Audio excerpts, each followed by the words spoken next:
So, welcome back to everyone who's very familiar with our sessions, and welcome to anybody that's coming newly. There's a couple of you, and this is the seventh session. We have another two in this set of 9 sessions, and you can access the recordings of the previous sessions if you want to through the Eventbrite.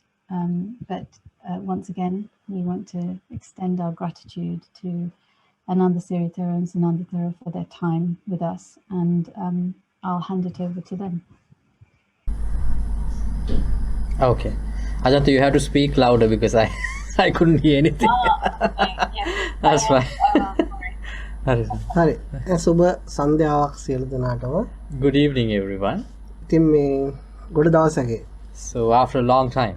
ඉතින් මේ මෙහෙට නම් අපේ පැත්තට මේ lockdown ඒ කියන්නේ මේ corona තත්ත්වය ලංකාවේ ගොඩක් වැඩි. මම හිතන්නේ එංගලන්තේ කොහොමද දන්නේ නැහැ නේ. Now in Sri Lanka, the pandemic situation has escalated. How is it in London? Does anybody want to answer the question about how it is in London? I think we turned into mutants. You have turned into mutants. අපි දැන් අර mutant ලා වගේ ජාන විකෘති වෙච්ච සත්තු බායතියක් බවට පත් වෙලා. ඉතින් හොඳයි. ඉතින් මේ කාලේ මිනිස්සුන්ට ජීවිතේ වෙනස් පැත්තක් පේනවා. Now actually this era, it shows a different aspect of our life to everyone.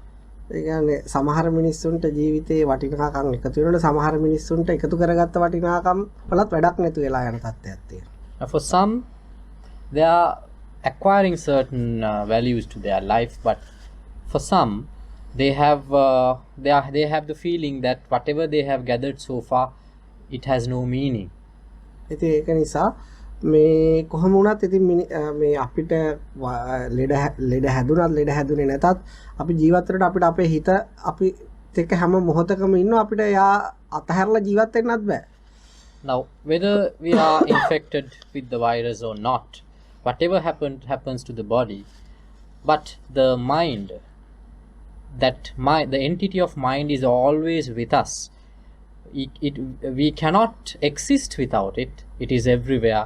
Wherever we go, it comes along with us. මේ මොහොත වෙනකොට මේ ලෝකේ ගොඩාක් අය කොරෝනා රෝග වලට වඩා වෛරස් එකට වඩා මානසික රෝගීන් මම හිතන්නේ ලෝකේ වැඩි කියලා. Now what I believe at this moment, more than the infected people in the world, the people who are mentally suffering because of this pandemic situation are greater in numbers. ඒ කියන්නේ පවුලේ එක්කෙනෙක්ට හැදුන් නැති අය පවා සමහර අයට බැඳීම නිසා මානසික කරදරයකට පත් වෙනවා. It may be only one person in the family who has got infected, but the rest of the family is suffering because of the one who has infected. දැන් මේ මොහොතේදී ඉන්දියාවේ ගත්තොත් එක දවසකට මම හිතන ආසන්නව ඉන්දියාවේ 4000ක් විතර නැති වෙනවා. ඒතකොට මේ පවුල් වල එයාලත් මේ මැරිච්ච කෙනත් එක්ක බැඳීම් හදාගත්තු අය මානසිකව සෑහෙන්න විඳවනවා මේ මරණ ප්‍රමාණයට වඩා. ඉතින් 4000 මැරෙනවා මම හිතන්නේ එක ලක්ෂ 60000ක් විතර ඒ නිසා සමහරට විඳවනවා ඇති. So now according to the current situation in India, there are about 4000 deaths being recorded per day. So everyone who are connected to these people who are dying because of the pandemic are suffering in some or other way. So if you take in numbers, only maybe 4000 people are dying, but it into 4, about 1600 people are suffering mentally because of that. ඒකයි මම කියන්නේ virus එකකට වඩා මානසික අසහනය මානසික පීඩාව ඉන්න ජනතාව මේ ලෝකේ වැඩි කියලා. So that is why I always say proportionately the number who are suffering from the mind are higher than the people who are suffering from their body. ඒ නිසා අපි උපදිච්ච දවසේ ඉඳලා මැරෙනකම්ම අපේ මනස අපිත් එක්ක ජීවත් වෙනවා. අපේ මනස අපිට නොතේරුම් කම නිසා අපිව දුකටපත් කරනවා. අපිව ඒ සතුටටපත් කරනවා. අපිට ජීවිතේ ගොඩාරියක් එපා කරනවා. අපි සියදිවි හානි කරගන්න තැනට යනවා. ඉතින් ඔය ආකාරයෙන් මේ මනසේ හැසිරීම තමයි අපි මේ සාකච්ඡාව තුළින් අධ්‍යයනය කරන්නේ. So we are living with this mind from our birth, but we do not have a proper understanding. Because of that, the mind has been able to create fear inside us, and people are driving crazy because of that imaginations created by the mind. Sometimes they try to commit suicide. they are doing a lot of things and creating a lot of chaos in their life. But what we are trying to do through this series of discussion is to enlighten you about different aspects of the mind in order to prevent you from being scared by the imaginations created by the mind. මනස ඇත්තටම මේ ආසාවෙන් පිරීලා නැත්තම් මනස ඇත්තටම ඉතාමත් ශක්තිමත්. මනස ඇත්තටම මිනිස්සුන්ට යහපත කරගන්නවා. නමුත් මේ මනසේ ආසාව තියෙනතුරු ඒක නිකන් ශරීරයට ඇතුල් වෙච්ච විසක් වගේ වෛරස් එකක් වගේ ඒ මනුස්සයට සැනසීමෙන් ඉන්න දෙන්නේ නැහැ. So the desire is also a certain virus which we are being infected. As long as that virus of desire is there, it will create problems in the mind and create pressure and tension, everything inside. So as long as that virus exists inside us, it will not let us live peacefully. ඒ නිසා ඒ ආසාව අපේ ඇතුළාන්තයේ තියෙනකොට අපි දේවල් අල්ල ගන්නවා. Because of that desire which exists inside the mind, we try to cling on to things. ඒක නිසා මේ අපි හිතනවා අපේ හිත ඇදිලා යන දේවල් අපි ලස්සන දේවල් භෞතික ලෝකේ දැක්කහම ආසාව තියෙන මිනිස්සුયો ඒකත් එක්ක එකතු වෙනවා. තමන්ගේ ශක්තිය එතන ඉතුරු කර එතෙන්ට දෙනවා. So see, when we come across something interesting, when we come across something beautiful that we are attracted to, the people with desire will spread a little bit of their energy towards that object. ඒ නිසා අපේ බැඳීම් ගොඩක් මනසෙන් හදාගෙන නම් භෞතිකයන් එක්ක මනසේ ශක්තිය ගොඩක් අඩුයි.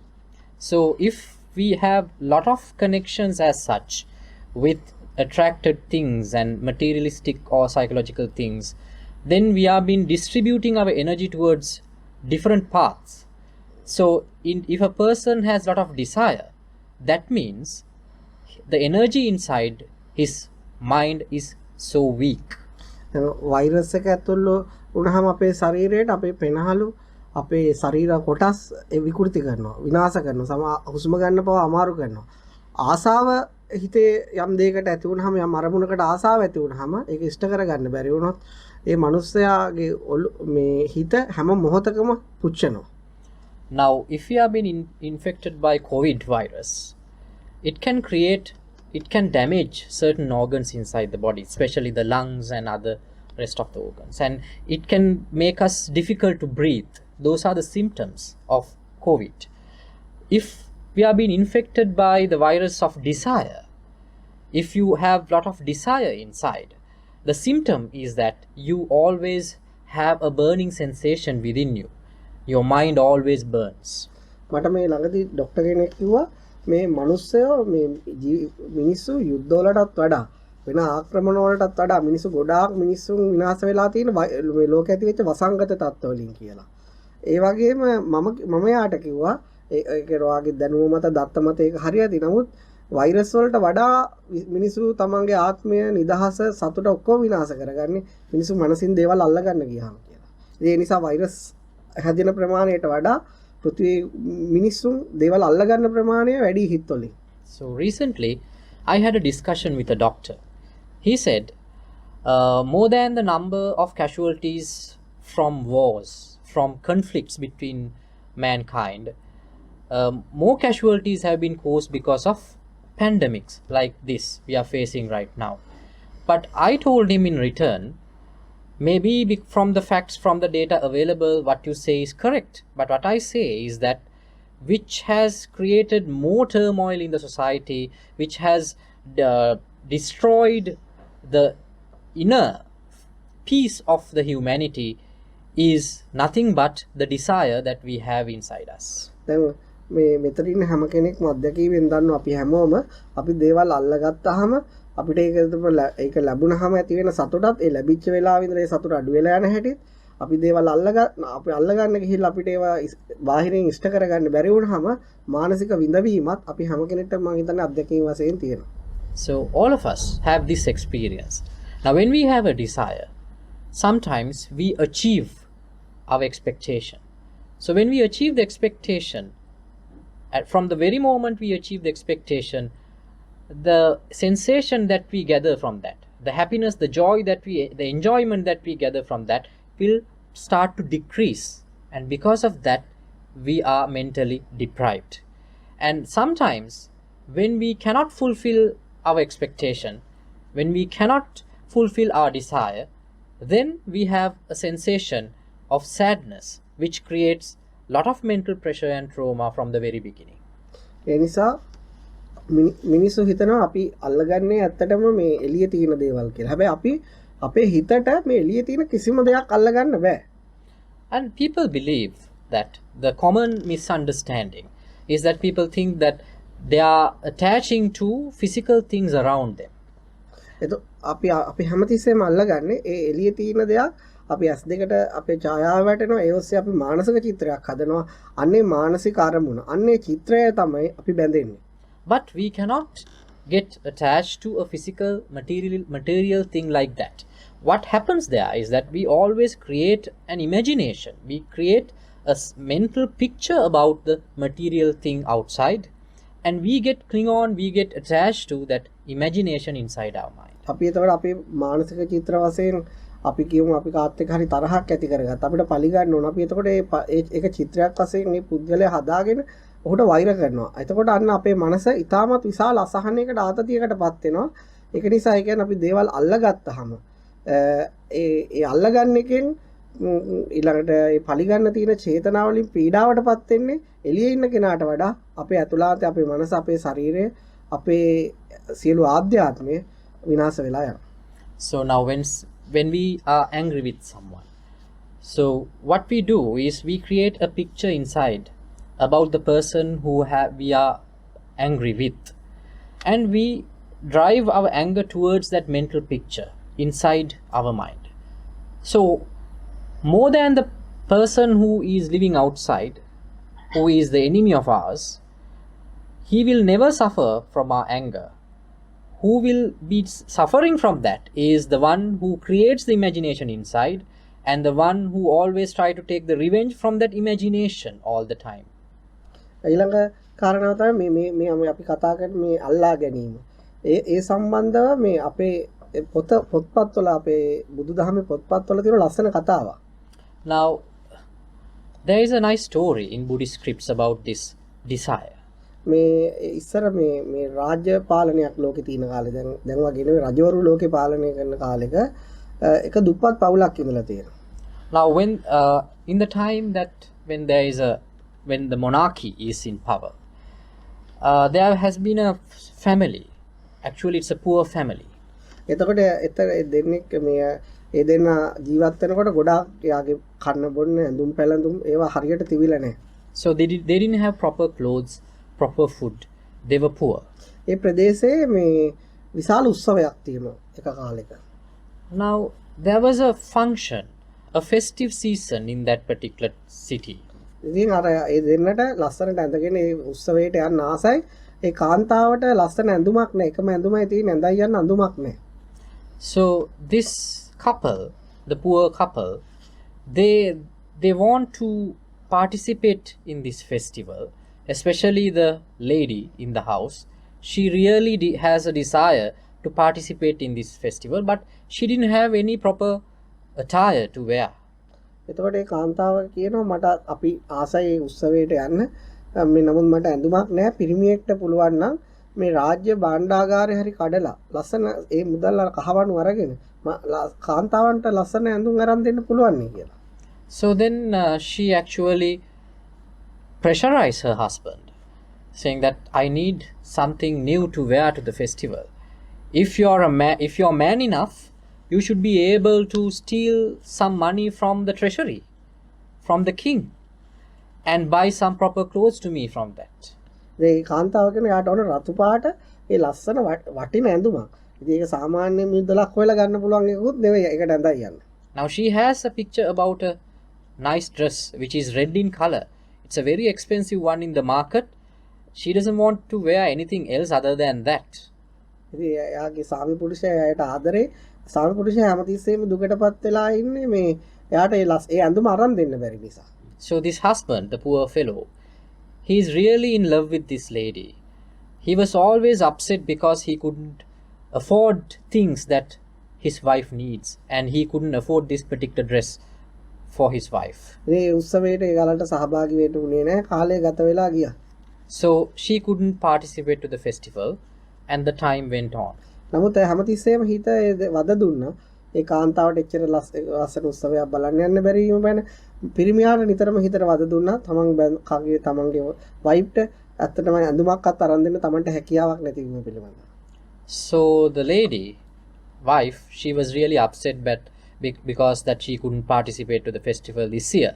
And even the husband was also super upset because he couldn't buy what his wife wanted him to buy. ඊට පස්සේ අයිත් තව කාලයක් ඇද්දී අයිත් විශාල උත්සවයක් මේ ප්‍රදේශයේ සංවිධානය වුණා. නැවත අර දෙදෙනා අතර අර ප්‍රශ්නේම පැන නැග්ග දුප්පත්කම ඒ කාන්තාවගේ ආසාව ඉෂ්ට කරන්න බැරි වීම පිරිමියාගේ හිතේ ගොඩක් පද දුන්නා. කාන්තාවන් නිතරම කිව්වා අපිට ඉතින් මේ වගේ බලන්න යන්න වාසනාවක් නැහැ නේ කියලා. So the next year came. Then again the festival season arrived.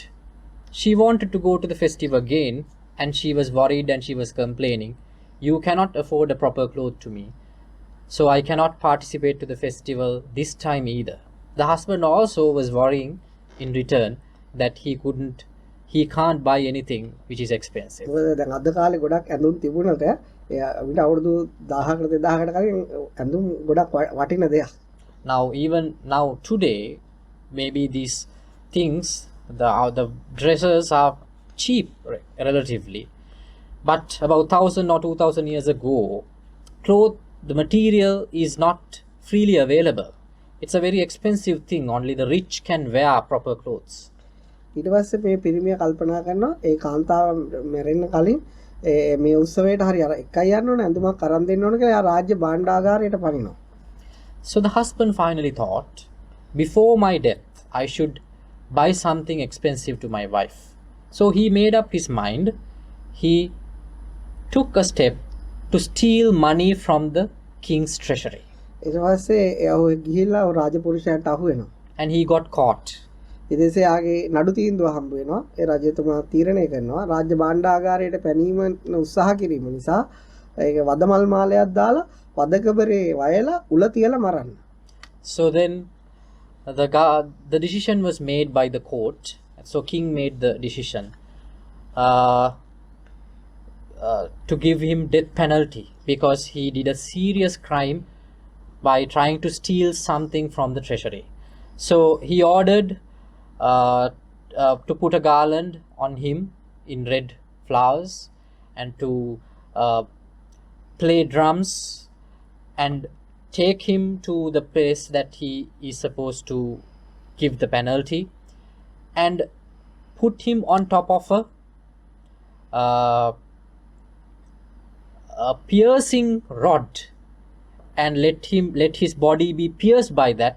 So that is the way he was supposed to receive the penalty.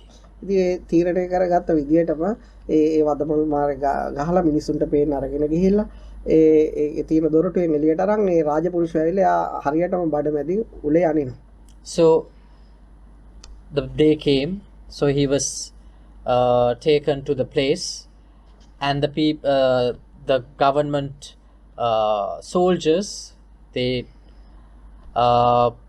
put him on top of that pierce, and now he is receiving the penalty.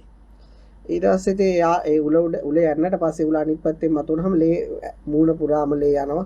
ඇඟපත පුරාම මේ යා නැවිලා දෙපැත්තට ලේ ගලාගෙන යනවා. So this is not a simple punishment. It is not a death that you will receive in a second, because it takes time to that rod to pierce through his body, and when it comes from the other side of the body, the blood comes, it pours, but still he is alive. He will die because of bleeding. ඊට පස්සේ අර සත්තු ඇවිල්ලා කුරුල්ල වගේ ඇවිල්ලා ලේ බොන ලේ කන එයාගේ ඇඟේ වහලා එයා ඇඟට කොටනවා. So the falcons were surrounded by he was surrounded by falcons. They tried to pierce his flesh, eat his eyes, body parts. ඊට පස්සේ රාජපුරුෂයෙක් අහනවා ඔයා ගොඩාක් එයාට දුක හිතලා ඔයා ගොඩාක් වේදනාවට උල එකේ උලෙන් වේදනාව අනිත් එක අර මිනි කනේ කුරේ ලේබන කුරුල්ල ඇවිල්ලා කොටනවා ගොඩාක් දුකෙන් ඉන්න දුකටපත් වෙලා නේද කියලා එතනට ළඟ හිටපු කෙනෙක් එයාගෙන් අහනවා. So there was one kind soldier. So he was worried about this poor man, and he came to him and asked, "You're suffering a lot, isn't it? You're being pierced by a rod, and also these birds are flying around you, try to tear off your flesh while you're alive. Are you feeling all right? I mean, are you suffering a lot?" එතකොට එයා කියනවා මේක ලොකු වේදනාවක්. හැබැයි මට ඊට වඩා ලොකු වේදනාවක් මගේ හිතේ තියෙනවා. මගේ කාන්තාවට රතු ගවුමක් අරන් දෙන්න බැරි වුණා. මට මේ සතා ඇවිල්ලා කොටනකොටත් වඩා උලේ තියෙන වේදනාවටත් වඩා ලොකු වේදනාව. මට ඒක මම මැරෙන්න කලින් ඉෂ්ට කරන්න බැරි වීම සම්බන්ධ. So the man replied, "Yes, this pierce, it gives a lot of pain to me, for sure.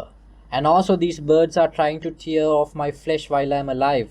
It is also painful, but there is something more painful than that in my mind, that I couldn't buy a red frock to my wife for the festival." ඉතින් මේ මම ඒක ඒ කතාවේ දැක්කේ සමහර වෙලාවට මිනිසුන්ගේ ශරීර හානියට වඩා මිනිසු මනසින් දේවල් අල්ලගත්තාම මොන හරි කරන්න ඕන යාට ඒ විදිහේ දෙයක් අල්ලගත්තාම ඒක අත්හරින්න බැරි වුණාම මැරෙනකොටත් ඒ වේදනාව යා ගාව තියෙනවා. So what is the message from this story? Actually, there is a bodily pain, but sometimes the mental pain that we undergo is way stronger than the bodily pain that we go through. If you are attached to something from your mind, it can give you more pain than the bodily pain that you receive from something. ඒ නිසා මේ ලෝකෙ මිනිස්සු මේ එයාගේ පුරුද්දට එයාගේ මේ මෝඩකම නිසා ඒවා ගොඩාක් එක එක දේවල් අල්ලගෙන පොඩි පොඩි සමහරට පුංචි අරමුණක් වෙන්න පුළුවන් සමහරට ලොකු අරමුණක් වෙන්න පුළුවන් ඒක අල්ලගෙන ගොඩාක් මිනිස්සු විඳවන්න මොන හරි දෙයක් ජීවිතේට එකතු කරගෙන ඉන්නවා. So now it has become a habit to many, for many of us, and it may be the objective may be a minute one, minusculous one, or maybe the objective is a great one, but they are attached to that particular objective from their mind strongly, and I say that they are always with something, and they are always used to have something in their mind in order to make them self suffer. ඒ නිසා අපි තේරුම් ගන්න ඕන අපේ මනසේ දේවල් අපි මේ චිත්‍ර හදාගෙන ඒකත් අපිට සිහියෙන් අඳුර ගන්න බැරුව අපි දේවල් අල්ලගෙන මේ ජීවිතයේ තියෙන පුංචි කාලේ විඳ ඉන්නවද ඒක අපි මානසික චිත්‍ර අඳුරගෙන ඒ හරයක් නැති බව තේරුම් අරගෙන ඒක අතහැරෙන්න දෙනවද අතහැරලා දානවද කියලා. So now we have a choice. Are we going to cling on to these imaginations, imaginary objectives in our mind, and suffer a lot in this short life? Or are we willing to give up those attachments towards this imagination and enjoy our life? We have a choice. එකකට මේ ගොඩාක් මේ අල්ලගන්න මිනිස්සු ගත්තාම ඒගොල්ලෝ පොදුවේ ගොඩාක් මමත්වයක් තියෙනවා. ගොඩාක් කෑදරයි. ඒ නිසා මේක එකපාරට මේ පුරුද්දෙන් අපිට නිදහස් වෙන්න බැරි නම් අපිට මේ ටික ටික මේ අතහැරීම පුරුදු කරගන්න පුළුවන්. So if somebody is suffering a lot from the mind, there is a nature that those kind of people are not ready to give. They are not giving people. So if it is difficult for someone like that to make the correct choice in such a situation, we can do certain practices and gradually increase the level of letting go inside us. මේ ලෝකේ ගොඩක් එහෙම අතහරින්න පුරුදු වෙච්ච මිනිස්සු ඉන්නවා. ඒගොල්ලෝ දන්නවා ඒගොල්ලෝ කොච්චර සැහැල්ලුවෙන්ද ඉන්නේ.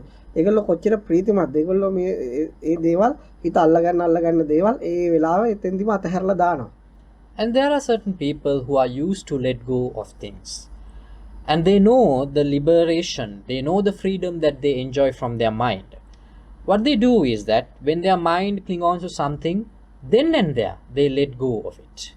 ඒ නිසා මේ ඒ අල්ලගැනීමෙන් තියෙන වේදනාවත් අල්ලගැනීමෙන් තියෙන අසහනයත් අල්ලගැනීමෙන් මනසේ තියෙන බරගතිය ඒ ආතතිය අඳුර ගන්නවා වගේම අතහැරීමෙන් මනස ලබන නිදහසත් Taman අඳුරගත්තොත් Tamanට තේරෙනවා මේ අතහැරීම තමයි ගොඩක් වටින්නේ නිදහසේ සතුටින් ජීවත් වෙන්න ඕන නම්.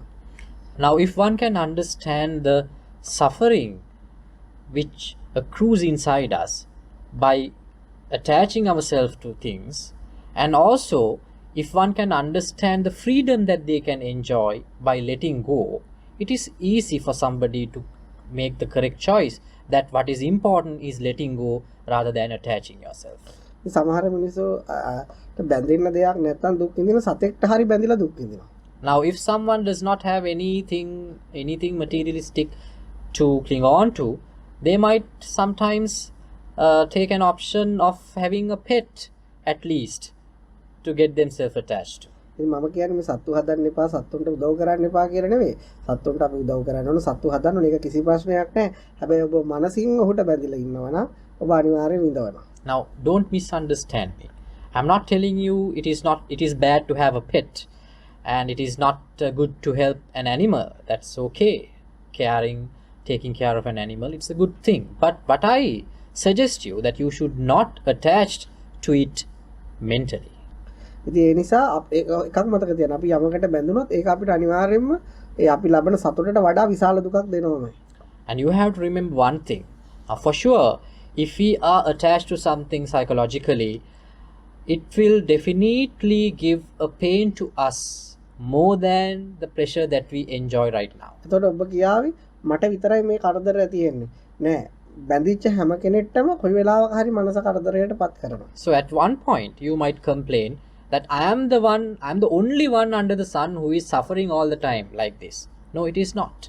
Anybody who is attached to is enjoying the same pain that you are undergoing right now. ඒ නිසා ඔබ සීන දැක්කට කමන්නේ.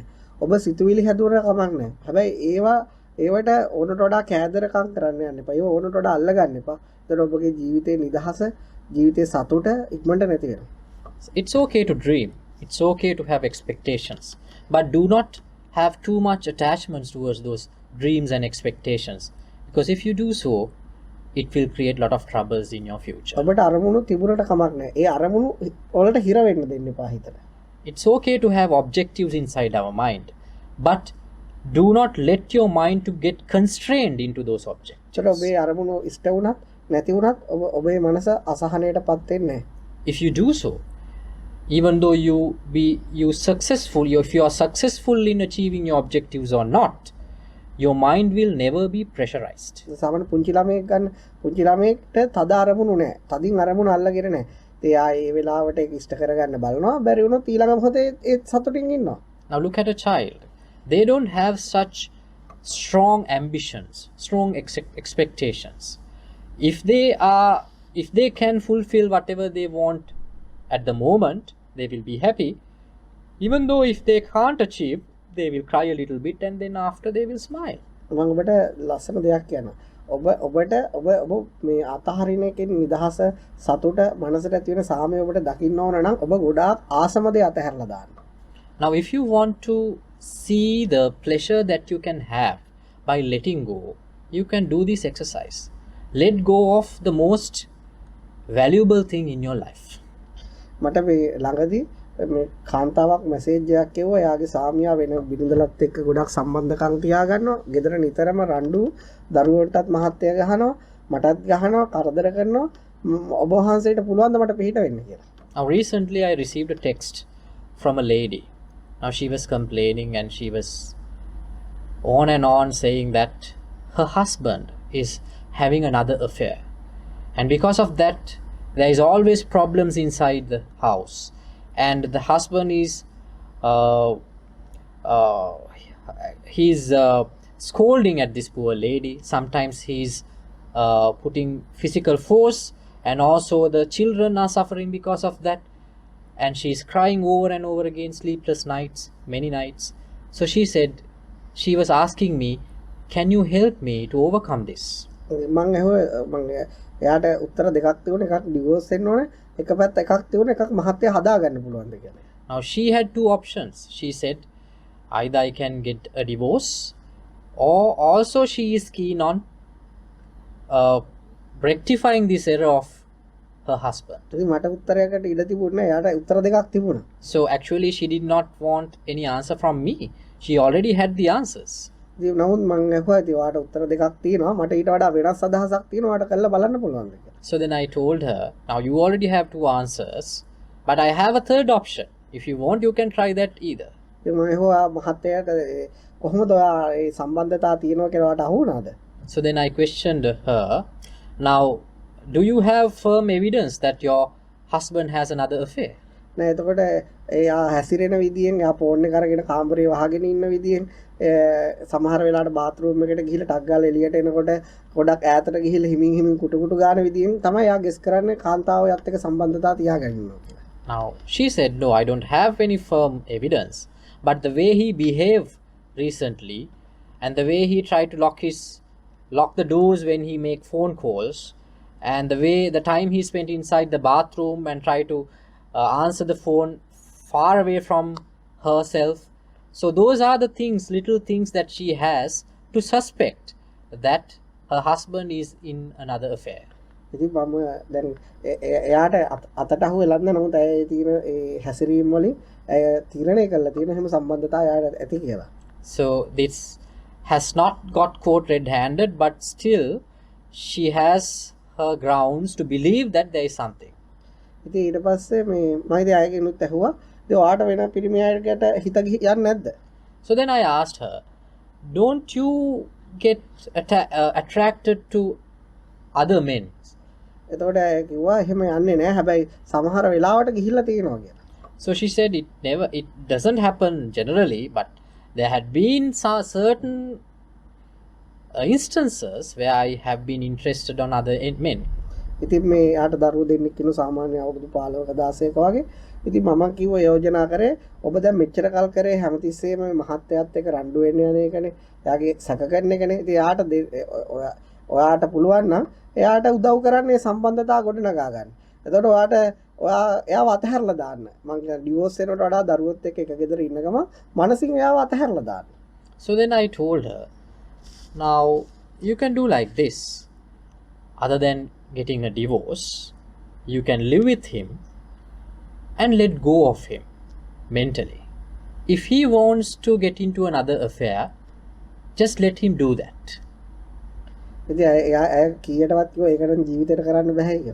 She said she can never do that. ඉතින් ඒ නිසා මේ ඉතින් මොකද එහෙම කරන්න බෑ හැමෝටම මම එච්චර දිනුනේ නෑ මට ඒවට උදව් කරන්න බෑ ඉතින් අය එයාගේ අවංකව එයාගේ අදහස ප්‍රකාශ කරා.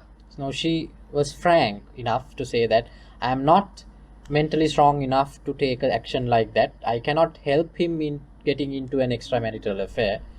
I'm not strong mentally in that. She was frank about it. ඉතින් තව පිරිමි කෙනෙකුත් එයාගේ කාන්තාවට එහෙම සම්බන්ධයක් තියෙයි කියලා මට අවිල්ලා කිව්වා. And I came across a similar scenario. At that time, the husband approached me. ඉතින් මේ මම එයාටත් කතා කළා ගොඩක් වේදනාවටපත් වෙලා දුකටපත් වෙලා හිටියේ මම ඔහුටත් යෝජනා කරේ ඔබ හැමෝම සමහරකට ගහනවා බනිනවා ඩිවෝස් කරන්න යනවා ඔයාට පුළුවන් නම් වෙනස් දෙයක් කරලා බලන්න ඔයා මනසින් එයාව අතහැරලා ඔයා ඇත්තටම ආදරේ නා ඒකට උදව් කරලා බලන්න කියලා. ඇත්තට මේ පිරිමි කෙනා එහෙම කරා. Now in that family, the same situation, only difference is that the wife was in another affair. So I advised him, okay, don't try to go for a divorce, don't try to be physical, don't try to argue hereafter, just let go her, let her to develop whatever she wants. If you really love her, let her enjoy whatever she loves in her life. But actually he took my advice and he did that. ඔහු කිව්වා මුලදී ඒක ගොඩක් අමාරු වුණා ඇහුවම නමුත් ඒක කරා දැන් ගොඩක්ම හිතට නිදහස් කියලා. And he said, after he came to me and he said, first it was difficult for him, but after some time he was feeling a lot liberated from her mind, from his ඔහු mind. ඇත්තටම උදව් කරා බිනිදට එයාට අවශ්‍ය දේවල් වලට ඉතින් ඒක සමහරට එයාගේ යාළුවෝ පවා සමහර වෙලාවට ඒක අනවශ්‍ය විදියට බැලුවා නමුත් ඔහු ඒක ගණන් ගත්තේ නැහැ. ඒ වෙනස් විදියට හිතලා ඒ අතහැරලා දැම්මා. ඉතින් ඔහුට නිදහස සතුට අඩුම කාලයකින් ප්‍රශ්නේ විසඳ ගන්න හැකියාව ඒ සියල්ලම ලැබුණා. Now, so socially it was difficult to him. Sometimes he was bullied by his own friends, but ultimately he was successful because within a very short time he had a strong mind and also he was enjoying his life to the fullest. He was freed from all the troubles. The only thing he did was he did something different that nobody else would try. බිරිඳට වෛර කරන්න ගියේ නෑ, පලිගන්න ගියේ නෑ, ගෙදරින් එලවන්න ගියේ නෑ. සාමාන්‍ය මිනිසුන්ගේ ඔපොසිට් එක අල්ලගෙන තරහ අරගෙන පලිගන්න එක ඒක අනිත් පැත්ත කරා. and he never chased her out from the house. He never tried to take revenge out from her. He did the total opposite of an ordinary man would do, and that is the only thing he did to achieve the peace in his mind. ඉතින් එතකොට බලන්න එතකොට ඔහු මට අවිලක ගොඩක් මම නිදහස් ඉන්නේ හාමුදුරනේ ඒක මට මේ ප්‍රශ්නයක් නැහැ. දැන් එයාට වෙන කෙනෙක්ට ආදරේ වරන බිරිඳක් දැන් උදව් කරනවා. And he said, now I am actually living peacefully under same roof with his wife, and now even he wants to develop another affair with another woman. My wife is ready to help me. ඉතින් ඇත්තට මම දන්නේ මම මේ සත්‍යම කතා දෙකක් කිව්වේ. ඉතින් අල්ලගෙන ඒක අල්ලගෙන දුක් විඳින හැටිත් යමක් අතහැරලා නිදහස ලබන හැටිත් මම ඒක ප්‍රැක්ටිකලි ඔය මිනිස්සු දෙන්නගෙන් දැක්කා. ඉතින් මම මේක ආදර්ශයක් වශයෙන් කාටවත් කියන්නේ නැහැ. නමුත් මට පෙන්වන්න ඕනේ යමක් අතහැරලා පරිත්‍යාග කරාම හදවතින්ම තමන්ගේ ඇතුළට කොච්චර සාමයක් නිදහසක් සතුටක් ලැබෙනවද කියලා. Now these two situation scenarios are real situations, true stories. What I wanted to say is that now don't try to take advice, family advice out of this. What I wanted to show you is two different status of mind, two different options, two different choices, how those choices can make peace and make hell inside the mind. In one situation, a person was not ready to let go and she was continuously suffering.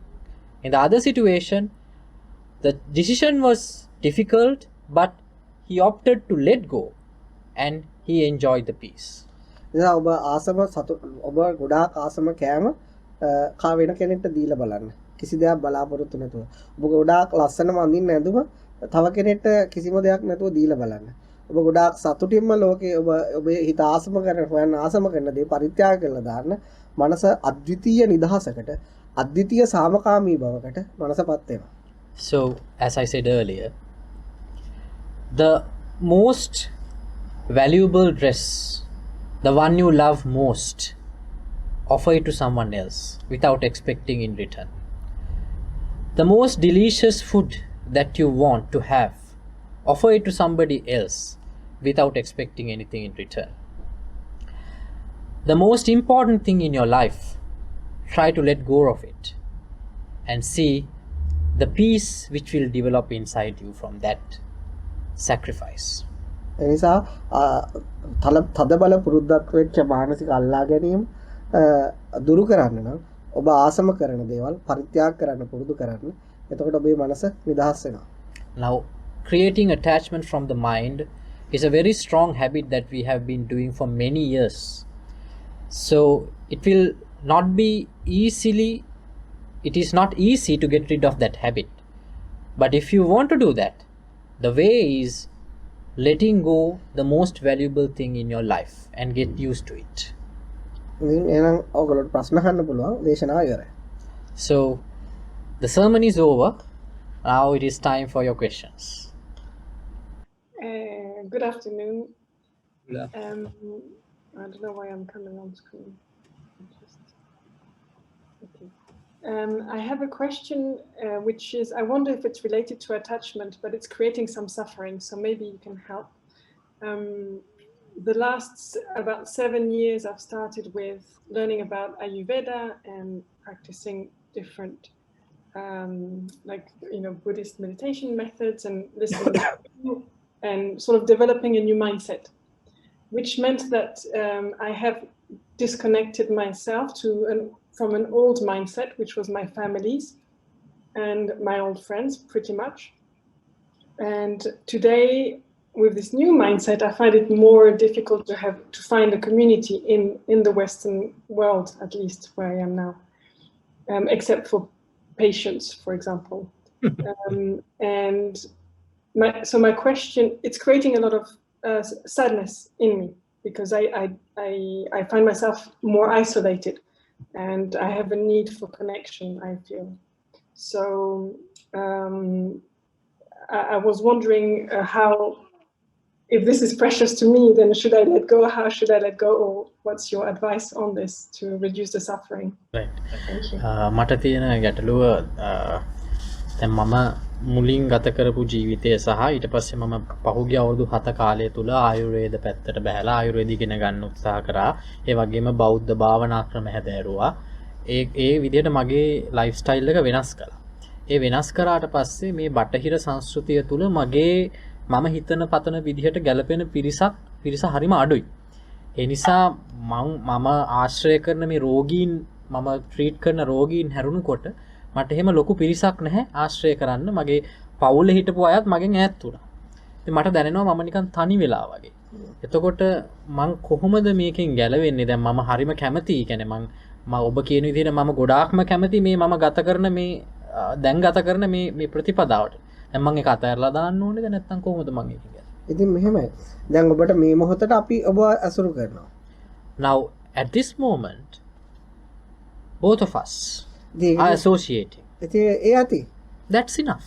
ඒවා ඊළඟ වෙලාවට පාරේ ගියාම එතන මිනිස්සු ඉන්නවා. එතන සත්තු ඉන්නවා. කොයි වෙලාවට අපි ජීවිතේ දිගටම එකම කට්ටිය හොයන්න එපා. ඒ අවස්ථාවට ඉන්න කෙනත් එක්ක උපරිම හොඳින් ඉන්න.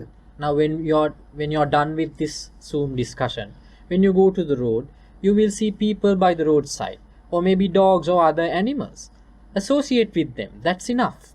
Do not try to search for people to have long-term relationships and carry on with those connections forever. මේ හැම දැන් ඔයාට වගේ තමයි අපිටත් එහෙම කියලා මේ ඒ කියන්නේ කාත් එක්කවත් නීතිමය ආකාරයකට එහෙම කට්ටිය නැහැ. හැබැයි මේ මොහොතට ඉන්න කෙනත් එක්ක හොඳින් ඉන්නවා. Now we are also having that same situation. Now we don't have any legal connections or legal relationships or whatever we haven't developed. But even though we don't suffer, whoever we meet at that moment, we deal carefully with care and love and compassion, being compassionate with that person at that moment. අනිත් එක දැන් පාළුවක් දරනනේ. ඒක පාළුවක් කියලා ගන්න එපා. ඒකට ආදරය කරන්න. ඒකත් එක්ක ජීවත් වෙන්න. මොකද ඒක කොහොමත් අපිත් එක්ක තියෙනවනේ. And you said that you feel lonely and isolated. Now do not consider it as isolation or loneliness. Try to live with that, because that is the very nature of ours. We are always with that loneliness. We are always in that isolation. Try to develop a connection with that. ඒක ටිකක් අමාරුයි. පාළුව ඇවිල්ලා මම දන්නවා මිනිස්සුන්ට කරදර කරනවා. ඒතකොට මිනිස්සු ගොඩක් අසරණ වෙනවා. නමුත් ඒක භයානක දෙයක් වශයෙන් අඳුර ගන්න නැතුව තමන්ගේ හොඳම මිතුරා වශයෙන් අඳුරගත්තොත් තමන් එන්න ශක්තිමත් වෙනවා. Actually that is a bit difficult. I know that isolation is something which a person cannot bear much. That is why people try to develop relationships. But somehow if you can be strong enough to have a connection with the isolation, with the loneliness, that is the most important thing that you can achieve in your life. අනිත් එක තමයි ඔබට එහෙම ගොඩක් හිතවත් අයත් නැත්තම් ඔබට ගොඩක් එහෙම දිග සම්බන්ධතා පවතින අයත් නැත්තම් ඔබට පුළුවන් අපි වගේ ඕරනම් මහාන වෙන්න. අපි වගේ එකතු වෙලා නිදහසේ ජීවත් වෙලා කාට හරි උදව්වක් කරලා මැරිලා යන්න. Now if you do not have a long-term relationship, if you do not have any connection as such, strong connection as such other people, so you're welcome to get ordained like us and enjoy the bliss of this culture. දැන් අපිත් එක්ක ඉන්න හැම කෙනාටම ඔයාට වගේ තමයි. ඒගොල්ලෝට කවුරුවත්ම නැහැ. නමුත් ඒ කෙනා ඒ අවස්ථාවට ඇසුරු කරා ඒ නිදහසේ ජීවත් වෙන ඉදී කරගත්තා. Now all the individuals in our commune is like that. They don't have much people to associate with. They are in that solitude and they deal with the moment, with the present moment. They associate with the people in front. After that everything is over. එතකොට ඔයාට අර අසරණකමක් වගේ දැනෙන එක, පිහිටක් නෑ වගේ දැනෙන එකත් ඔයාගේ ඒකත් එක්ක ජීවත් වෙන්න පුරුදු නම් ඔයාට ඒක දැනෙන්නේ නෑ. ඔයාට ගොඩක් ඒක ආනන්දයක්, චමත්කාර ජනක දෙයක්, හරිම මේ කියන්නේ හස ජීවත් වෙනවා වගේ දෙයක්, අන්න එහෙම දෙයක් දැනෙන්නේ. Now when you get used to that loneliness, thereafter you will not see it as something to suffer. That solitude, you won't feel it as a suffocation. You will feel it as a bliss. මේක ඔයා එලියෙන් දේවල් හෙව්වොත් තමයි ඔයාට ඒක ගොඩක් අමාරු. Now if you try to find something from the outside in order to overcome the loneliness, it will create suffocation inside you. ඊළඟ කාරණේ තමයි ඔයා මුලින්ම කිව්වේ මේ මෙහෙම කතාවක්. මොකක්ද ඔයාගේ ලයිෆ් ස්ටයිල් එක චේන්ජ් කරා කියලා. ලයිෆ් ස්ටයිල් එක චේන්ජ් කරන එක එච්චර ලොකු දෙයක් නෙවෙයි. ඔයාගේ මයින්ඩ් එක හිතන විදිය තමයි ඔයා ගොඩක්ම චේන්ජ් කරගන්නවා. And you said that you did a change in your life in the last 7 years. Now what I say, what is most important is not changing the lifestyle. What is most important is try to change the way that you think. දේවා හිතන විදිය වෙනස් කරන්න. එතකොට ඔය කොහේ හිටියත් ඒක කිසි ප්‍රශ්නයක් නැහැ. So if you change the way that you think, it doesn't matter wherever you exist, none of those circumstances around you will be a problem to you. නැත්නම් එළිය විතරක් වෙනස් වෙලා හිතන විදිය පරණ එකම වුණොත් ඔයා කොහොමද අසරණ වෙනවා. Because if you keep on the same old pattern of thinking and try to change the outside lifestyle, still you will suffer because there's nothing has changed much inside you. ඒ නිසා ඔයා ආයුර්වේදය කරත් වෙස්ටර්න් විදියට හිටියත් මොන විදියට ජීවත් වුණත් ඔයාගේ හිතන විදිය වෙනස් වෙලා නම් හිත නිදහස් වෙන විදියට පරිත්‍යාගයට පරාර්ථයට පාට ඔය හැමතැනම කිසි ප්‍රශ්නයක් නැහැ. එහෙම රාමුවක් නැහැ. It doesn't matter what is your choice is. Your lifestyle may be into the Ayurvedic Eastern culture, or maybe your lifestyle is back again in your original Western culture. It doesn't matter. But as long as if you do not change the way that you think, you will never achieve peace in any lifestyle. මම හිතන්නේ උත්තරය ඇති කියලා. So is that enough for you? I believe it is enough. Alright. Thank you, Elena. And Akanksha. Hi. Hello, namaste. Namaste. Very nice talk. Thank you for that. It's actually very interesting. You gave the example of husband and wife, because I had an episode with my husband recently, and my expectations, and I ended up getting similar kind of insight to say not to expect anything, and just if you have a desire, then you need to do something about it yourself and not expect anything. So it was a very timely, I was surprised the talk was exactly the same. So I kind of learned a lot from that experience, but how do I deal with the expectations that somebody else has of me? And I'm talking about family, you know, especially parents, for example. I mean, recently my mother she was very ill. She had COVID. And in our culture, you know, there's a much stronger expectation from children that they will look after their parents, and both emotionally and financially, there is a lot of expectation, and is something I've struggled with a long time. And I think, you know, if I'm not able to support them, does that make me a bad person? And then you feel guilty. So it's something that I'm really struggling with, and I have struggled with for many years. And if you can give me some tips, I would really be. One question: is she in India or is she with you? She's in India. Yeah. Okay. දැන් මටත් ඔබ කතා කරපු මාතෘකාව ඉතාමත් මටම කාලෝචිතයි. මොකද මගේ මහත්මයා සමග ලොකු ප්‍රශ්න වගේක් තිබුණා. මමත් ඒකෙන් තේරුම් ගත්තා මගේ බලාපොරොත්තු මන් තියාගත්තොත් මට හරිම දුකක් විතරයි ඉතිරි වෙන්නේ කියලා. නමුත් මට ගැටලුවක් තියෙනවා. දැන් මගේ බලාපොරොත්තු පැත්ත හරි. නමුත් මගෙන් අනිත් අය බලාපොරොත්තු වෙන දේවල් සම්බන්ධයෙන් කොහොමද ඒක කරන්නේ? දැන් උදාහරණයක් විදිහට මගේ මව සම්බන්ධයෙන් මගේ මව ඉන්නේ ඉන්දියාවේ. ඇයට කොවිඩ් හැදුනා.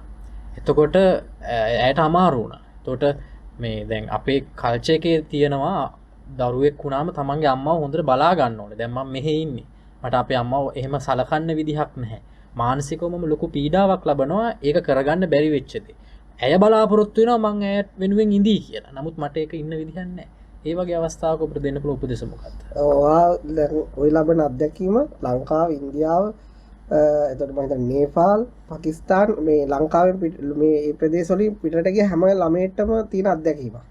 Now that's a very common experience to everyone, all the people who have gone abroad from this Asian region, not only in India, in Sri Lanka, Nepal, Pakistan, in this south, especially in the South Asia. ඒකට හේතුව අපිට සංස්කෘතික වශයෙන් දෙමව්පියෝ දරුවෝ අතර ලොකු සම්බන්ධයක් පොඩි කාලේ ඉඳලා හදනවා. Because as you know that from our childhood, culturally, there had been created a bond between the parents and the children. ඊළඟට ඒකෙන්ම අපිට අපේ ආගම් වලින් කියලා දෙනවා අපි දෙමව්පියන්ට සලකන්න ඕන. අපි දෙමව්පියන්ව බලා ගන්න ඕන. ඒ නිසා එහෙම නැතුනොත් අපි ගොඩක් නරක කෙනෙක්, අපි කලගුණ දන්නේ නැති කෙනෙක්. ඒ විදිහට අපේ ඔළුවට ඒව දාලා තියෙන්නේ. And also from the religions that exist in our region, they have planted those concepts inside us. We are indebted to our parents. We should give back to our parents. We should sacrifice ourselves in return. Those kind of concepts are being cultivated inside. ඒක සංස්කෘතික ප්‍රශ්නයක්. It's a cultural problem. ඊළඟ කාරණේ තමයි දැන් ඊට පස්සේ අපේ දෙමව්පියෝ අපිට සංස්කෘතියෙන් එහෙම දාලා අපිට අධ්‍යාපනය දෙනවා. අපිව පිටරටට යවන්න පුෂ් කරනවා. ඒවයි රැකියාව හොයන්න යවන්න හදනවා. අපේ අධ්‍යාපන এডুকেෂන් සිස්ටම් එක තියෙන සංස්කෘතියට පරිබාහිරව. But now there is a conflict here. Now, even though the culture puts that indebtedness to us, our parents always pressurize us to study hard, do higher studies, go abroad, have a good life abroad. That pressure is also there. ඉතින් එතකොට ඇතුළට දාන එකයි අපිට දෙන බලාපොරොත්තුව එකිනෙකට ප්‍රතිවිරුද්ධයි. So now these two things which they have inculcated in us and the expectations that they give us are contradictory. ඒතර ඔරු දෙක කකුල් දෙක දාලා කියනවා මේ නිදහසේ ඉන්න කියලා. So it's like that they are giving us two boats floating on the water and ask us to keep our both legs in two boats and try to survive. ඒක කරන්න අමාරු දෙයක්. It's a very difficult thing. ඉතින් ඒක අපි තේරුම් ගන්න ඕනේ. දැන් ඔයා අම්මා ගාව ඉන්නවනම් ඔයාට ඉන්දියාවට යන්න පුළුවන් නම් ඔයාට ඇත්තටම උදව් කරන්න පුළුවන් නම් ඔයාට එයා කරපු සැලකීම් වලට ඒ සොල්කවත් කමන්නේ වගේ අම්මනේ ඔයා උදව් කරන්න ඕන. Now you can take it like this. Now if you have the opportunity, if you have the capacity to go back to India, and also even though you're with your mother and you have the capacity to treat her, then of course you can treat her even though she has treated you well or not. ඊළඟ ඔයා UK ඉඳගෙන ඔයාට එහෙම යන්නත් බැරි නම් රස්සාව නිසා දරුවෝ නිසා මොනියම් කාරණා නිසා යන්නත් බැරි නම් ඔයා දුක් විඳින එක අපරාධයකින් අම්මට කිසිම හොඳක් සිද්ධ වෙන්නේ නැහැ. But the other thing is that if you have no capacity to go back to India because you are living in London and you cannot go there because you can't leave your job or your children, your husband and your family behind or some other reason, there's no point of getting worried about that you cannot pay debt to your parents, because that suffocation, that worrying would not do any good to your mother. ඔයා දුක් වුණා අසරණ වුණා කියලා අම්මගේ රෝගී තත්ත්වේ නැති වෙලා යනවද? අම්මගේ අසරණකම නැති වෙලා යනවද? Now from the very fact that you're suffering from this end, would it be a cure to your mother's pandemic situation? ඉතින් ඒ නිසා ඔයාට පුළුවන් නම් ඒ වෙලාවේ ඔයා අම්මා ළඟ ඉන්න කෙනෙක්ට මුදල් හරි යවලා යාළුවෙක්ගේ මාර්ගයෙන් හරි උදව් කරන්න. ඔයා ඒකට මහන්සි වෙන උනාට කමක් නැහැ. හැබැයි ඔයා දුක් වෙන්න මහන්සි වෙනවා කියන්නේ ඒකෙන් ඔයාට අත්දැකන්නේ අම්මට අත්දැකන්නේ ඔයා ළඟ පාතින් අයට අත්දැකන්නේ. Now what you can do at this moment is try to find an available opportunity to help her. It's like now you can send some money to a friend, one close by, to assist her physically, assist her some or other way. It is okay to try to search options like that. අනිත් ඊළඟ කාරණාව තමයි අපි කියමු අපේ රටේ ඉඳදී කෙනෙක් නැති වුණා කියලා ඒ වෙනුවෙන්ම නැවත එන එක හරි දුක් වෙන එක හරියට වඩා හොඳයි. දැන් අපි ආදරය කරපු කෙනා අපිට උදව් කරපු කෙනා නැති වෙලා ඉවරයි. අපිට අයිත් එයාට පණ දෙන්න බෑ. එයාගේ අවසන් කටයුතු වලට අපි ගාව දෙයක් මුදල් තියෙනවා ඒක දුන්නට කිසි ප්‍රශ්නයක් නැහැ. නැත්තම් මේ ලෝකේ ඉන්නව තවත් ඇත්තටම අසරණ මිනිස්සු. අපිට පුළුවන් එයා වෙනුවෙන් එයාට උදව් කරන්න. And also there are certain situations the close member in your family dies in another country and you won't be able to go there for some reason. So there's no point of trying to go there and getting worried about that not being able to go there, because even though that you go there or not, that will not give life to the one who has already died. Right? This is the only way that you can pay a return there, is that there are people who are suffering around you. There are people who need help around you. So on behalf of your loved one there, you can help them and think that you're helping them. ඉතින් ඒ නිසා අනිත්‍යවා තේරුම් ගන්න එක ඔයාගේ වරදක් නෙවෙයි වාට උදව් කරන්න බැරි වෙන එක. ඒ අපේ රටවල් වල අපේ දෙමව්පියන්ගේ ඒ නොදැනුවත්කම නිසා අපිට දාපු අර ද්විතීක ස්වභාවය. ඒ කියන්නේ සංස්කෘතියෙන් ආගමෙන් කල්චර් එකෙන් අපිට දානවා දෙමව්පියන් සමග ජීවත් වෙන්න කියලා. ඊට පටවිබාහිර බලාපොරොත්තු වලට ආසාවන් වලට අපිව ඒගොල්ලොම පොළඹවනවා. ඉතින් ඒක ඒ නිසා තමන් එක වරදක් වශයෙන් බාර ගන්න ඕනේ නැහැ. ඔන්න ඔය තියෙන ඔය දෙපැත්ත එකිනෙකට ගැලපෙන්නේ නැහැ කියලා අඳුරගත්තාම ඒක ඔයා ඒ වරදයට පශ්චාත්තාප නොවි ඔයාට කරන්න පුළුවන් භෞතික දෙයක් කරන්න උත්සාහ කරන එක ඊට වඩා හොඳයි. But the fundamental realization that you should have here is to understand the contradiction between the cultural aspect and the expectations given by the society, which has been a contradiction from the very beginning. So it is not your mistake. It is not your fault. It is not that you should be worried about, because we have been inculcated to pay the debts, give respect to our parents by the culture. But from the parents, they have given us expectation since our childhood that we should try to thrive in our life abroad. So there is a contradiction there. It is not your fault. ඊළඟ කාරණාව තමයි මේ අනිත් එක දෙමව්පියෝ වුණත් ඒ ඕනට වඩා ඒ අර අතීත දේවල් ඕනට වඩා අල්ලගන්න එපා. එහෙම අල්ලගත්ත කියලා ඔයාටවත් ඔයාගේ හිතටවත් ඔයාගේ දෙමව්පියන්ටවත් ඒක වැඩක් නැහැ. මේ වර්තමානයේ තමයි වැදගත්. And also, even though thinking that they are your parents, do not try to cling on much with your past. What is most important for you is this present moment, not the past. ඉතින් මම නම් මගේ නම් මේක අපේ අම්මා විතරක් නෙවෙයි අම්මා අපේ වයසේ හැමෝම අපිට අම්මලා වෙන්න ඕන. දැන් ඔක අපේම කියලා අල්ලගත්තාම තමයි ඔක තියෙන ප්‍රශ්නේ. නැත්තම් දැන් ওই රටේ ගත්තත් සමහර වෙලාවට ඔයාගේ අම්මගේ වයසේම අසරණ වෙච්ච අය ඉන්නවා. ඒකත් අම්මා කියලා දැකලා එයාලටත් උදව් කරන්න. මේ අර අම්මා විතරක් මගේම අම්මා කියලා ඒ ලෝකේ දිහා බලන්න එපා. Now, the way that I see is that my mother is not the only mother for me. Everyone in her age is a mother to me. Now, for you, your mother is not the only mother to you. There are people who are suffering right now at this moment, who need help at her age, around you in your neighborhood, in your country that you are living in. You can help them, considering them as your mother. දැන් වාට මම උන මගේ ජීවන අත්දැකීමක් කියනවා. මගේ අපේ අම්මත් ඉන්නවා. මට එහෙම අම්මත් එක්ක ලොකු සම්බන්ධයක් නැහැ මානසික වශයෙන්. ඒතර අපි පුංචි කාලේ ඉඳලා හැදුණා අපේ ආච්චිත් එක්ක. අපේ පවුලේ යම් ප්‍රශ්නයක් නිසා මේ දැන් මම තමයි පන්සලේ තියලා බලාගත්තේ. ආච්චි ගියා අවුරුදු 3කට කලින්. මම මේ වෙලාවේ මම ඉන්දියාවේ හිටියේ. මම මේ වෙලාවේ කල්පනා කරේ එයා විතරක් නෙවෙයි ඉතින් ආච්චි ඒ වයසේ ඉන්න ඕනම කෙනෙක්ට මට උදව් කරන්න පුළුවන්, සලකන්න පුළුවන්. ඉතින් ඒක එක පුද්ගලයෙක් විතරයි. Now, I will give an example from my own life. Now, I have my mother in my temple. I am taking care of her, but she is not the one who raised me. I was raised by my grandmother. But 3 years ago, for some reason, in a family problem, she took a decision to leave the temple.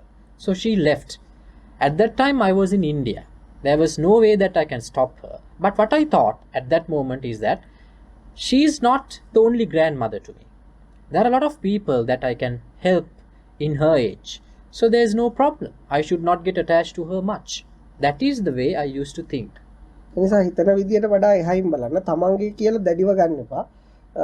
ඒ අපිට ඕනම අසරණ වෙච්ච කෙනෙක් අපේ අම්මා කෙනෙක් ආච්චි කෙනෙක් සීයා කෙනෙක් තාත්තා කෙනෙක් වගේම දකින්න පුළුවන්. එහෙම දැක්කහම එක්කෙනෙක්ට උදව් කරගන්න බැරි වුණා කියලා අපිට ඒක මානසික වශයෙන් ලොකු ප්‍රශ්නයක් නෙවෙයි. ඒ හැමෝටම උදව් කරන්න ඒකට ඔබගේ කියන මගේ කියන දැඩි අදහස අතහැරලා දාන්න. So try to always think beyond the ordinary thinking pattern. Do not try to consider one person as your mother and your grandmother, whatever the relative it is. Consider everyone is related to you. Consider everyone is your mother. Everyone is your father. So that is the thinking, that is thinking beyond the ordinary thinking. ඔයා හිතන විදිය වෙනස් කරන්න. එතකොට ඔයාට පශ්චාත්තාපය අසරණකම ඔයා වගේ ඉන්න ওই ප්‍රශ්නේ ඔයාට විතරක් නෙමෙයි. ওই වගේ ඉන්න හැමෝම මේක අහනවනම් ඒ හැමෝටම මේ මානසික අසහනය නැති වෙලා යනවා. So try to change the way that you think likewise. So it is not only you who are suffering from this problem at this moment, for sure.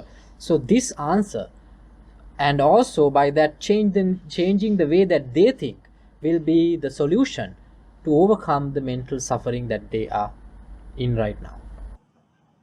I think, I think being abroad and like I have gone through some really big changes in my life recently, in that I was working in a very, very great job with earning a lot of money, and I changed, I studied Ayurveda, and now I don't have so much financial money. And I think in our country is like, if you can't support your parents financially, you're a failure, you know, because you went abroad, you didn't, is very like suffocating. It's like how to let go is, it's not how I think it's, but it's being, you're getting it, like it's all the, it's like the way of thinking there. And I don't think like that, you know. I mean, I even decided I don't want to have children because I don't want to pass on this suffering, because I need to work on it myself. But is the way of thinking there is very different, and it's like and you feel like, am I a failure, have I what am I, money Yeah. is quite I can hard. educate it. තව එතන තියෙන තව දෙයක් ඇත්තටම ඒක මම හිතන විදිහක් නෙමෙයි. දැන් එහා අනිත් පැත්තේ හිතන දැන් මම කලින් කරපු රස්සාව ගොඩක් හොඳ රස්සාවක්. මට ගොඩක් හොඳට සල්ලි තිබුණා. ඊට පස්සේ මගේ රස්සාව වෙනස් වුණා. දැන් මම ආයුර්වේද පැත්තට වෙලා ඉන්නේ. එතකොට මගේ ආදායම මෙච්චර මට හම්බ වෙන්නේ නැහැ. දැන් ඒ ඉන්දියානු අය හිතන විදිහට අපි මෙහෙම පිටරටකට ආවම අපිට පුළුවන් වෙන්න ඕනේ අපේ දෙමව්පියන්ව හොඳට බලා ගන්න. ගොඩාක් සල්ලි අපි එවන්න ඕනේ. ගොඩක් මේවා කරන්න ඕනේ. අපිට කවදා හරි මෙහෙමත් ඇවිල්ලා දෙමව්පියෝ අපි වෙනුවෙන් මෙහෙම දෙයක්ත් කරලා අපිට නැවත ඒගොල්ලන්ට එහෙම සල්ලි එවන්නත් ඒ හිතන විදිහට එවන්නත් බැරි නම් ඒගොල්ලෝ බලන්නේ අපි නිකන් ෆේලියර්ස්ලා විදිහට. අපි ජීවිතේ විනාශ කරගත්ත ජීවිතේ පරාජිතයෝ විදිහට. එහෙම තමයි ඒගොල්ලෝ හිතන්නේ. ඉතින් ඇත්තටම මේ නිසා දැන් මටත් හිතෙනවා මම පරාජිතයෙක් වගේ. මම දරුවෙකුත් හදන්නේ නැහැ, මොකද මට ඕනේ මේ දුක තව කෙනෙක්ට දෙන්න. ඉතින් මේ ඇත්තටම මෙහෙමයි. ඔය ඒක තියෙනවා ඔයා හිතන විදිහේ ප්‍රශ්නයක් තමයි උතන තියෙන්නේ. Actually there the problem is the way that you think. ඔයා ඉන්දියානු අය හිතන විදිහට ඔයා ජීවත් වෙන්න යන්න එපා. Now do not try to live in your place in the mindset of an Indian. ඒ වගේම අනිත් අයට ජයග්‍රාහකෙක් වෙන්න යන්නත් එපා. And also do not try to portray yourself as a person who has won. ඒ ඔබ පරාජිතයෙක් කියලා හුන්නේ හිතන්නේ. ඒක ඔබ ඒ ඔවුන් හිතන දේ ඔබ ඇබ්සෝබ් කරගන්න ඕනේ නැහැ. On the other hand, they are the ones who are thinking that you're a loser. You should not absorb that accreditation to yourself. ඉතින් ඒ නිසා මේ මිනිස්සුන්ට ඕන දේවල් මිනිස්සුන් හිතන විදියට ජීවත් වෙන්න ගියොත් ඔයා මාර විදියට අසරණ වෙනවා. Now if you try to live according to the expectations of other people, you will definitely be in lot of problems in future. ඒ නිසා මේ ලෝකය සතුටු කරන්න යන්න එපා. ඔයාට පුළුවන් දේ ඔයා කරන්න. Do not try to please the world. Do whatever possible to do. ඔයා හිතනද මේ ලෝකේ මිනිස්සු සතුටු කරලා ඉවර කරන්න පුළුවන් කියලා? ඒගොල්ලෝ හිතන විදියට. Do you think that you can please this world and fulfill their desires? කවදාවත් කරන්න බෑ. It can never be done. ඒ නිසා මේ මිනිස්සුන්ගේ අදහස් විවිධයි. මිනිස්සුන්ගේ බලාපොරොත්තු විවිධයි. ඒ නිසා ඔයා කියන එක හරියට හරි කවුරු හරි කෙනෙක් යුරෝප් හරි ඕස්ට්‍රේලියා හරි ඇමරිකා හරි ගියපු ගමන් ඒ ගමේ මිනිස්සු හිතන්නේ පවුලම ගොඩ කියලා. Now, actually, what you say is correct. Even in Sri Lanka, if somebody goes abroad and settle down in Europe or Australia, the villagers think that their entire family has everything. ඒගොල්ලෝ හිතන්නේ මේ Europe වල ඕස්ට්‍රේලියා ඇමරිකාවේ සල්ලි තියෙනවා පාරේ වැටිලා ඒවා හින්දගෙන යන්න කියලා. What they think here back in Sri Lanka is that in those countries, in your country, they have leave money by the roadside and anybody can collect it. ඒකේ මිනිස්සු හිතන විදිය. ඒ මිනිස්සු යුරෝප් ගිහිල්ලා නැහැ. ඒකට අපිට බාධා කරන්න බෑ. That is how these villagers are thinking, because they have never gone to your country, they have never traveled across the sea, so we cannot change the way that they think. ඒ ඔයා ඒක එහෙම ඒගොල්ලෝගේ හිත ඔයා ගොඩක් තාම ඔයාගේ ඇඟ UK තිබුණාට ඔයා තාම ඔයාගේ බොඩි එක හිත තියෙන්නේ ඔයාගේ ගමේ. Now what I can see here from your story is that even though your body is in Europe, your mind is still in India. ඉතින් ඔයා ඒක මයින්ඩ් එක අරගෙන එන්න ඔතෙන්ට. Now what you can have to do is that your mind should migrate from India to London. ඒ නිසා ඉන්දිය මේ ගොඩක් මිනිස්සු ගියාම ලංකාවේ මිනිස්සු පිටරට ගියාම ඒගොල්ලෝ බලන්නේ ලංකාවේ නිවුස්. ඉන්දියාවේ මිනිස්සු පිටරට ගියාම ඉන්දියාවේ නිවුස් බලන්නේ. හැබැයි තමන් ජීවත් වෙන රටත් එක්ක කරන්ට්ලි එකතු වෙන්නේ නැහැ. Now I will tell you another experience of mine. When a Sri Lankan goes to London, the news that they watch is the Sri Lankan news. When an Indian goes abroad, the news that they watch is the Indian news. They don't want to live in the current situation. ඒ නිසා ඒවා අර මං කියන අතහැරලා දාන්න. අපිට අතීතයක් තිබුණා. ඒක අපි වින්දා. ඒක එතනින් ඉවරයි. අපිට වැදගත් අපි ඉන්න තැන, අපි ඉන්න රට. මම කියන්නේ දෙමාපියන්ට උදව් කරන්න එපා කියලා. පුළුවන් නම් පුළුවන් විදියට කොහොම හරි කරන්න භෞතිකව. ඒක මිනිස්සු ගැන හිතලා ඒගොල්ලෝ හිතන ගැන හිතේදී වාවරි වුණා කියලා ඒ මිනිස්සුන්ට කොහොමත් යහපතක් සිද්ධ වෙන්නේ නැති බව තේරුම් ගන්න. Now what I advise you is that let go of your past, right? Try to be in the present situation, right? There is no point of worrying about what happened over there. But I'm not saying that you should not help your parents. Help them according to your standard. Now, even though that you're worried right now, it won't do any good to the parents back in India. එසා ඉන්දියාවේ ගම්වල මිනිස්සුන්ගේ හිතවල ජීවත් වෙන්න යන්නේ නැතුව ඔයා ඔයාගේ හිතේ නිදහසේ ජීවත් වෙන්න. And do not try to live in the minds of those villages in India, right? You live in your mind peacefully and try to be happy with that. අනිත් එක ඊළඟට මිනිස්සුන්ගේ ප්‍රශංසා ලබන්න බලාපොරොත්තු වෙන්න එපා. And you should definitely let go of your anticipation to receive good from the others. මිනිස්සුන්ගෙන් බැනුම් අහන්න බලාපොරොත්තු වෙන්න. Be ready to get scolded by them. ජයග්‍රාහකයෙක් වෙන්න එපා. මිනිස්සුන්ගේ පරාජිත බව අහගන්න. Do not try to reach the crown of victory. Be ready to listen to that claim that you're a loser. ඒ නිසා ඒ ඔයා අහන්න බලාපොරොත්තු වෙන විදිය වෙනස් කරන්න. So just change whatever you expect to hear from others. එතකොට කිසි ප්‍රශ්නයක් නැහැ. Then all your problems will go away. Thank you. You're welcome. Does anybody else have a question?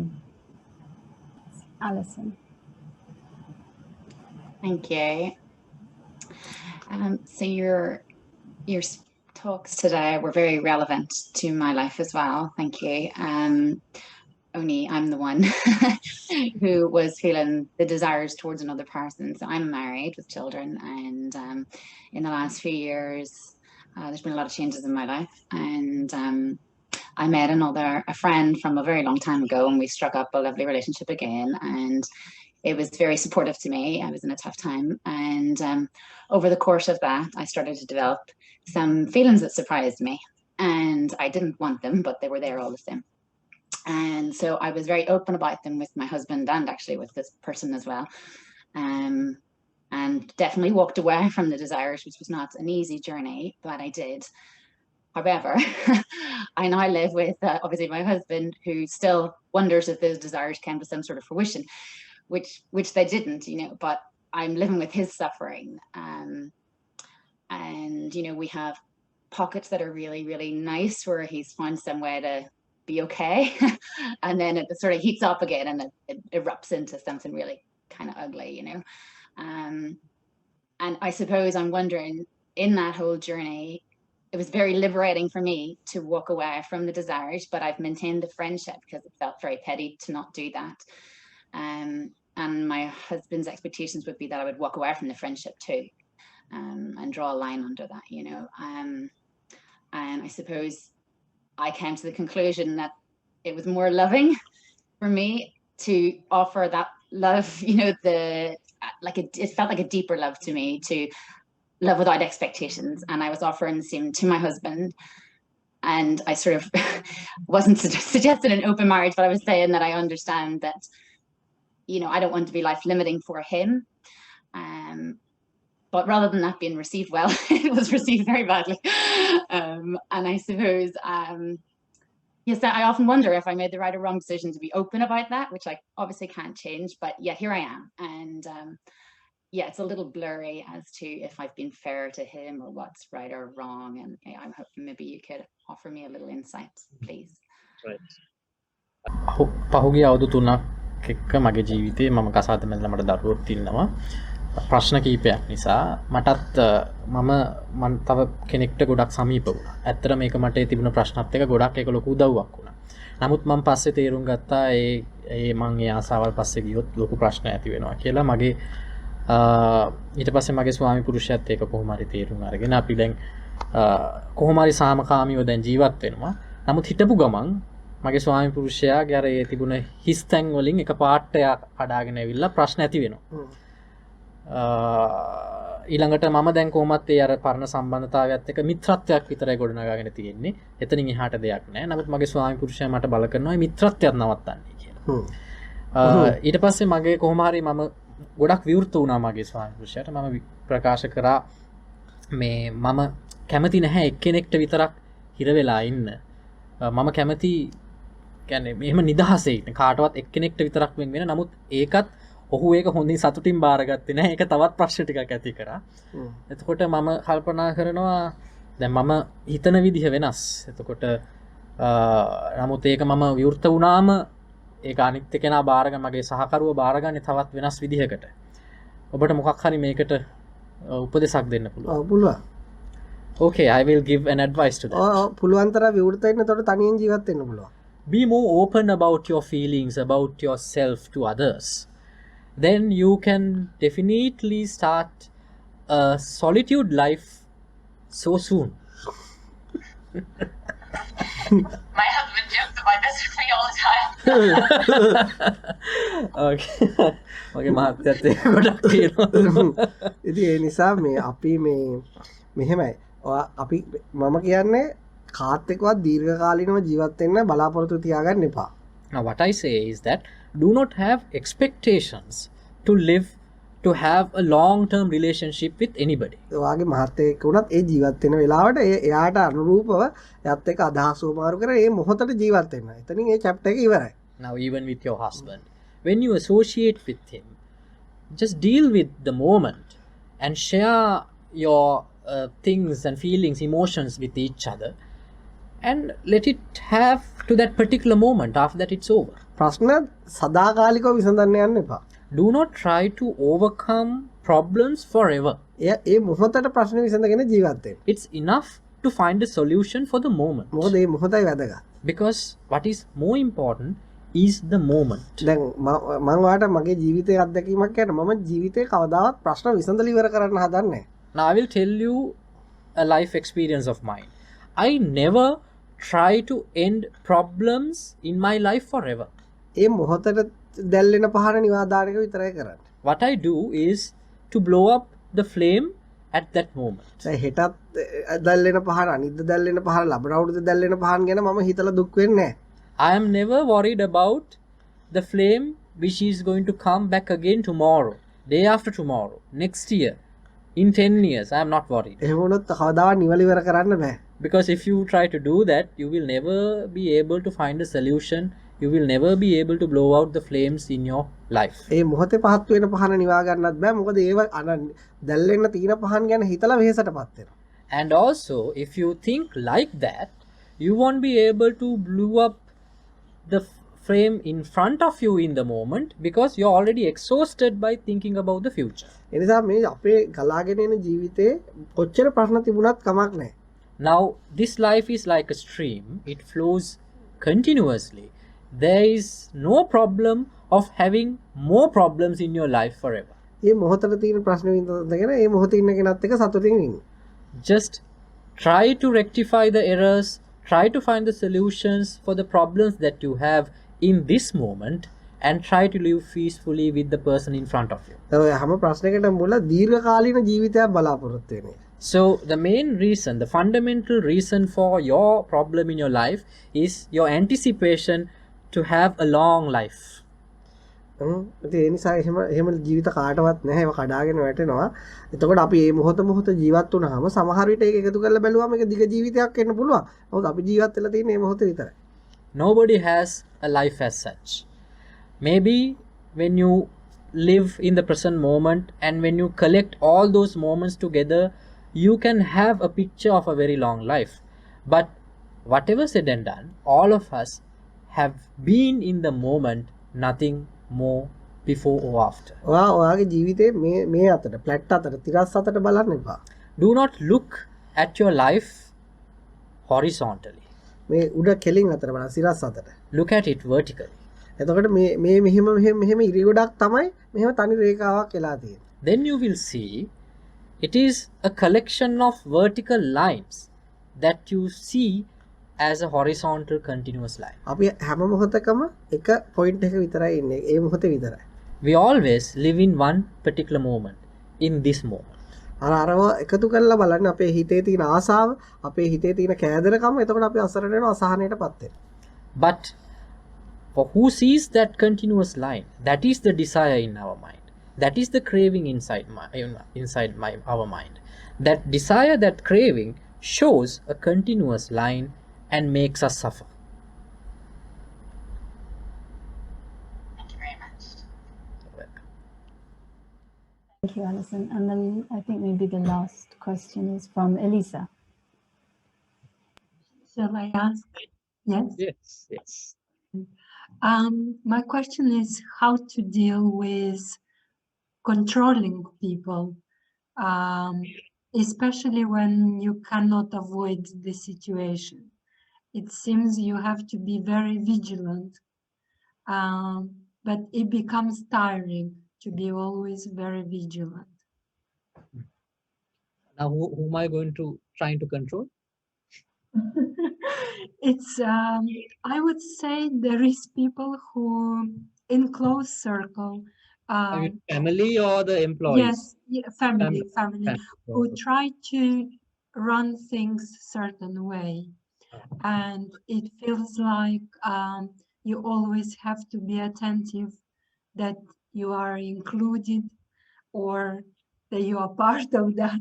So it seems like it's a bit of a always like its family shouldn't be a self-defense, but it seems like there are moments when you feel I act in my self-defense, and it's a little bit hard to keep this balance.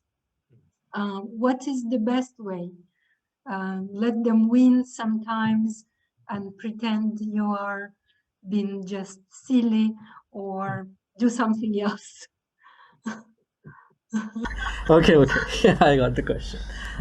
මට තියෙන ප්‍රශ්නේ තමයි මේ පුද්ගලයන් පාලනය කිරීම සම්බන්ධයෙන්. මම දැන් ඇයගෙන් අහුව කාවද මේ පාලනය කරන්න කියලා පවුලේ අයව කිව්වා. එතකොට මේ පුද්ගලයන් පාලනය කරන යනකොට මට තේරෙනවා මට හිතෙනවා මම හැමතිස්සෙම මේගොල්ලෝ ගැන ඇහැ ගහගෙන ඉන්න ඕනේ කියලා. එහෙම ඇහැ ගහගෙන හිටියේ නැත්තම් මොකක් හරි ප්‍රශ්නයක් ඇති වෙනවා. එතකොට මට හිතෙනවා සමහරට මම මේගොල්ලන්ට එහෙනම් දිනුම දීලා මම පැත්තකට වෙන්න ඕනේද?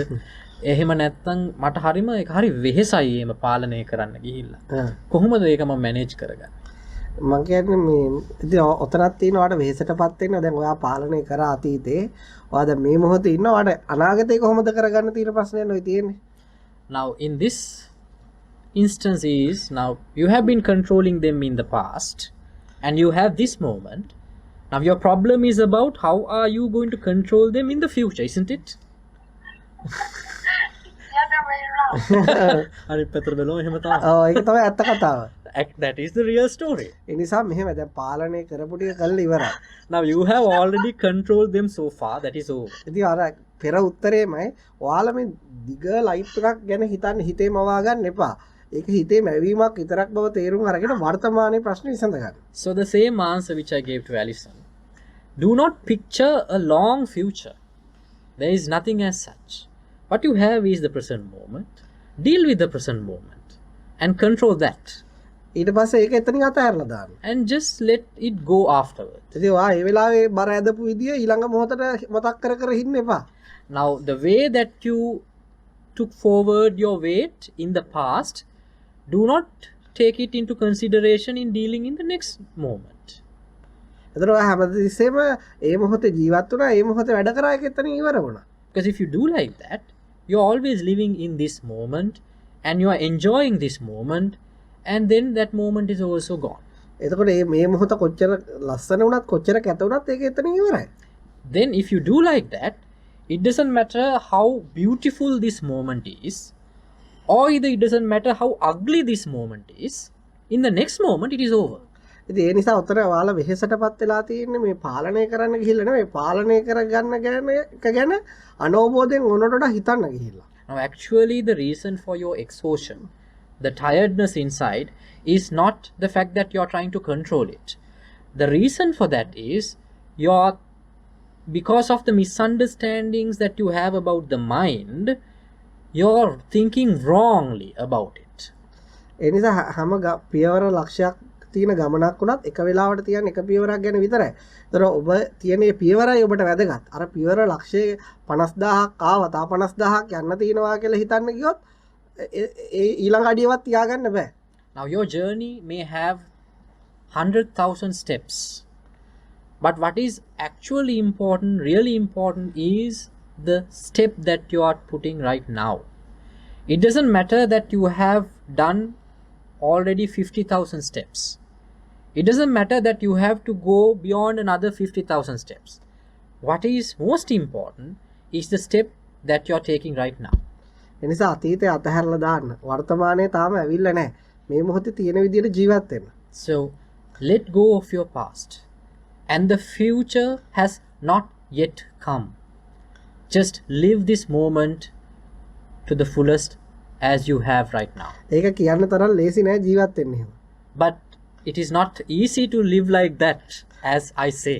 මොකද අර විදියට හිතලා පුරුදු වෙලා ඒකට ඇබ්බැහි වෙලා ඉන්නේ. It is not because anything else, because you are used to think in your way. හැබැයි කාලයක් ඔයා මේක අහන්න. කාලයක් මේක තේරුම් ගන්න. ඒතකොට ඔයා නොදැනුවත්වම චුට්ට ඔයා දන්නේ නැතුව වර්තමානයත් එක්ක එකතු වෙලා අතීතය වාගේ අනාගතය දෙකම වර්තමානයත් එක්ක එකතු වෙලා දිය වෙලා යනවා. But listen to these discussions for some time and understand that discussions in that practice. Then eventually, even without your knowledge, you will be absorbed by this present moment, and you will get used to live in the present moment, and you will let go your old pattern of thinking. මේ නිසා මේක අහන්න තරම් ජීවත් වෙන ලේසි නැති බව මම දන්නවා. නමුත් ඔයා දිගටම වාගේ මනස තේරුම් ගැනීමේ ක්‍රියාවලිය හිටියොත් අපි කියන මේ කතාව අහගෙන කාලයක් ගත අවුරුදු 5ක් යනකොට ඔයා නොදරුවත්වම තියෙන ප්‍රශ්නත් එක්ක සාමකාමී වීම, ඕනට වඩා අතීතය ගැන පශ්චාත්තාප නොවීම, අනාගතය ගැන ඕනට වඩා අනාගත සිහින වලට නොබෙදී සිටීම ඔටෝමැටිකලි චුට්ට අතහැරලා ඔයා දන්නේම නැතුව වාගේ අතුරු නිවිලා යාවි. And I know that it is not easy to live in the present moment as you hear it from people. But if you be in this discussion, when the understanding that you have about the mind will increase, then eventually it might take 5-6 years. But eventually after that time, you will feel that you are not burning from inside as before. You are not in the pain that you have been in a couple of years back, because you have been absorbed to the present moment. එනිසා අද සාකච්ඡාවල හෙට නිදහසේ ජීවත් වෙන්න යන්න එපා. So by listening to this discussion today, do not expect to have a peaceful life from tomorrow. එද හෙට කරදර හොයන්න. Search for troubles tomorrow. Thank you. It's lots of good humor. ගොඩක් විහිළු තියෙනවා. Thank you, Elisa. I think that's all the questions, and as ever, I feel lighter, amazed, and really grateful for these discussions, as I'm sure everybody does. And so, thank you all for questions and taking part. I will tell you one thing, and could you please let other people know about your friends and any families and anybody. Let them know about this discussion.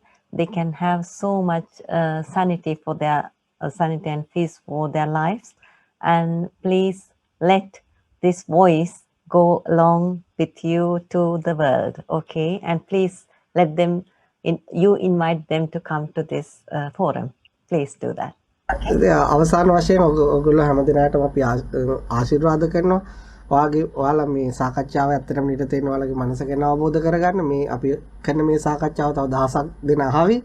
ඉතින් හැම කෙනාට මම කියන කලබල වෙන්න එපා, හිත ඉක්මනට හදාගන්න, නිදහස ගන්න, චුට්ට තේරුම් ගන්න, චුට්ට හැදෙන්න ඉඩ අරින්න. ඔයාලා කාලයක් යනකොට ඔයාවත් දන්නේ නැති වෙන විදිහට ඔයාගේ ඇතුළ පොඩ නිවිලා යනවා. So as a final word, I would like to say that do not rush in this spiritual path. Let time to heal you. Let time to cleanse your mind. It will gradually develop. It will be cleansed. So spread the message across, and my wishes are always with you. My blessings are always with you, that you will have a blissful life.